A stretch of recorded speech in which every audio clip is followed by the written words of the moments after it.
How to cook rice perfectly every time. Subscribe for more videos.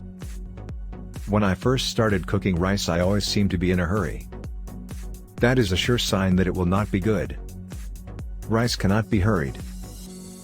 It takes time to do it right. But there are also a few things that people may not know when it comes to rice. Overall, the best tasting rice is wild rice, or brown rice. They have the best taste and texture. But most people seem to be more familiar with long white rice or converted rice such as Uncle Ben's. If one follows their recipe, you will usually end up with a good product.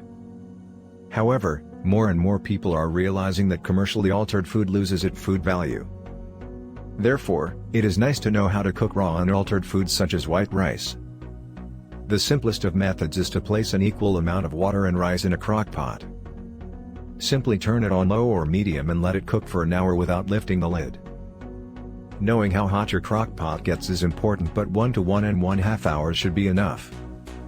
If it is on low, it will not hurt if you leave it longer. If you prefer cooking on a stove, you still use equal amounts of water.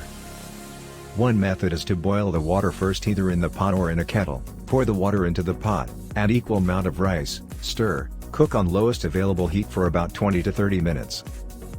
The amount of rice you cook will also vary the length of time.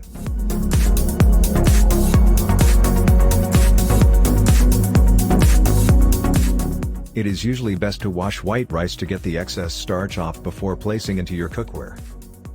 Do not stir or lift rice while cooking because it makes it fall apart. Keep the lid on to trap in steam to help cook thoroughly. Only add margarine or butter after it is done cooking. Overall, the best way to cook rice is in a crock pot or steamer of some type. There are many types and models available. Have fun and enjoy your rice. Leslie Abbott enjoys cooking, and you can find more tips and recipes on his website. Subscribe for more new videos.